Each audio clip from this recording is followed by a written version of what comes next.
Last year I switched from the Fujifilm X-T4 to the Sony A7 IV, and now after using my new camera for a full year, I can finally say whether it was the right decision or not. If you're new here, my name is Dan and I make videos about my expat life in Australia and about tips and tools for creators. And part of that is talking about cameras every now and then. And last year I made a video about switching from Fujifilm to Sony, link up here, which has now become my most watched video on my channel. Thank you so much for that. So I thought I should make a follow-up and tell you all what my experience was like after the first year of using the Sony A7 IV. If you're after a very technical review, this is not the video for you, as I will just be talking about my personal experience of using the Sony A7 IV, mainly for my videos, but also for the occasional photos. One thing I loved about the Fujifilm was the dials on top of the camera and how natural and intuitive it made the overall handling, and how it helped me get used to manual mode. In my last video I said that it's probably just a matter of getting used to a new setup, and I was absolutely right. Now, a year later, I am not missing the dials at all, and I have customized certain settings on my Sony so it works really well for me. For example, one thing I stole from another YouTuber is to put the ISO on the wheel on the back, and that's an absolute game changer. It's brilliant. So I now am quite fast with changing my settings, even faster than before, as I only use one finger or one hand for most dials and wheels, compared to the Fuji, where you always kind of need to flip the camera over to look at the dials, which takes you out of the moment of shooting a bit, I find. Something else I do with my Sony is use the memory recall to set up the custom programs on the top dial to be able to access my most used settings quickly. The main difference between those settings is the frame rate. So custom setting 1 is 24 frames per second for talking head videos and vlogging. Custom setting 2 is for 60 frames per second for slow motion, and custom setting 3 is for 120 frames per second and super slow motion. Something people talked about a lot when the camera first came out is the limitations around the different frame rates. So 60 frames per second is cropped, and 120 frames per second is only available in 1080p and not 4K.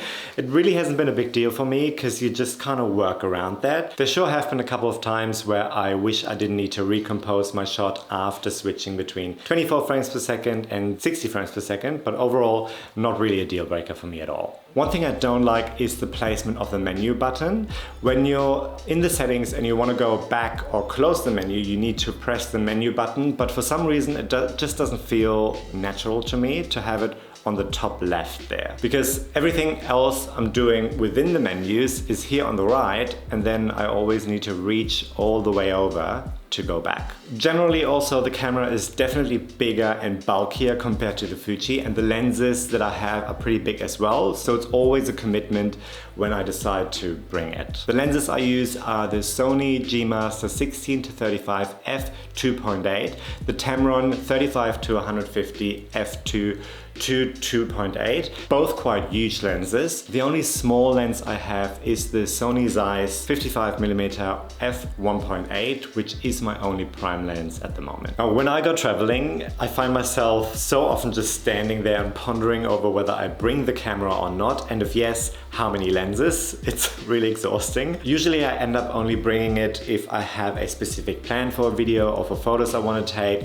Otherwise, I prefer just using my phone or bringing my Sony A7iv as a vlogging camera. Okay, let's talk image quality. For photos, the Sony A7 IV has a 33 megapixel sensor compared to the 26.1 megapixels on the X-T4. I actually didn't even remember that, and I had to look this up so you see how little importance I place on the megapixels, because I feel like most cameras these days are perfectly capable of shooting high quality images, and whether it's 26 or 33, it doesn't really make a difference for what I do with my photos, which is sharing them on social media and, print and frame the occasional photo. But I really like the sharpness and the quality of the Sony images, and I find them a little easier to edit and a bit more responsive. However, lenses really make all the difference when it comes to creating certain looks as well as the level of bokeh. I actually came across some photos that I shot on my Fujifilm on the 50mm f1.0 lens, and they look amazing.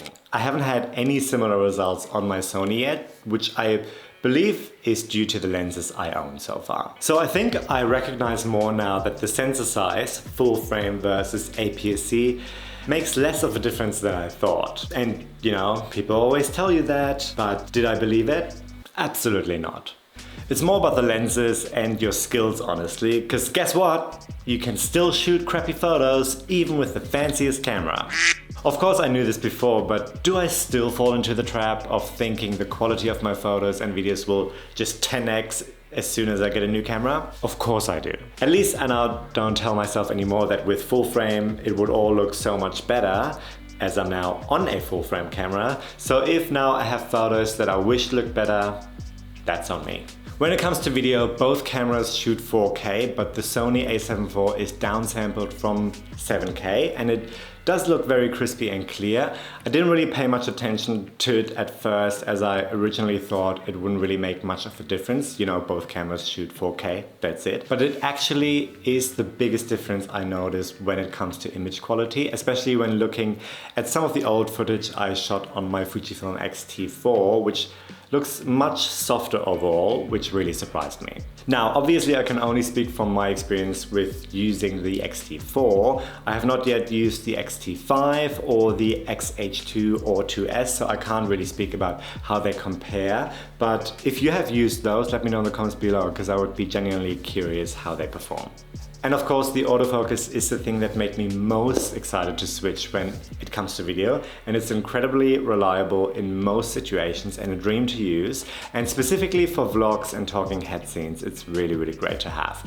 I got so used to it now that I would not want to use a camera again with autofocus capabilities that are any less than the Sony A7 IV. Again, if you have used the autofocus on the X-T5 or X-H2, let me know what it's like. Next up is the file handling. The Sony video files are definitely heavy on my computer. First, I couldn't preview the video files with QuickTime on my Mac. I had to change that setting to use VLC instead of QuickTime for that to work. But even then, the playback gets a bit choppy after a few seconds.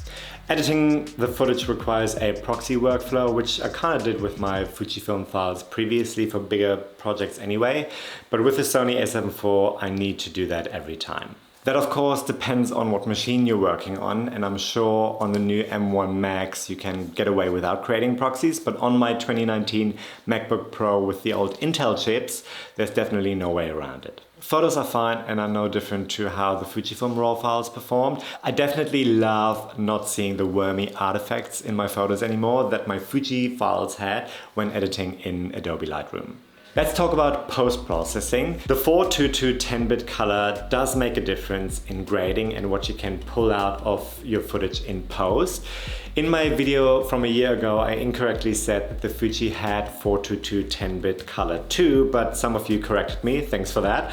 And it's actually 420 10-bit, I think. But whatever it is, I definitely noticed a difference in color grading capabilities between those two cameras. Mind you, I've only recently started using S-Log3 as I've been too scared. I used the standard picture profile for most of my videos this year, and it worked fine. For the last couple of videos though, I started playing around with log and using conversion LUTs, and the first video honestly looked a bit crap using a free LUT that I found for the Sony FX3, but I now kinda created my own LUT from something I had before, and that seems to be a lot better. LUTs are still a bit scary to me, especially if you want to create your own. I feel like I got there more by accident than by determination, and I feel like I never want to lose my custom LUT now because I wouldn't know how to recreate it, as it's kinda, I think 2 or 3 LUTs stacked on top of each other. Overall, I'm still really glad that I made the switch. For the first time in years, I feel like, I'm not chasing the next gear upgrade when it comes to my camera. I know that the Sony A7 IV will give me everything I need for the next few years, and the only thing I will be doing is slowly building up my lens collection, but I'm not in a rush there either. One thing I will say though is that the prices of the Sony G Master lenses are pretty hefty, which is probably why I have slowed down significantly on my lens purchases and also started dabbling in third-party lenses, which I've never done before. But I don't plan on changing camera systems again anytime soon, so I think I will keep investing in good glass over time. In my video last year, I said that I'd still be using the Fujifilm X-T4 as a second camera, but I only did that for a couple of videos and then stopped because of the difference in color and how difficult it is to match those. If I need a second camera, I now just use my Sony A7iv, which I can match a little bit better in the color grading. So the X-T4 is now really just sitting on a shelf here in my office as decoration, and I think I might be selling it soon. If you want to see my latest vlog that I shot on the Sony A7 IV, check out the video up here. Give this video a like if you found it helpful, and subscribe and hit the bell if you want to stick around for new videos on my channel. I hope I'll see you here again soon, and thanks so much for watching. Take care.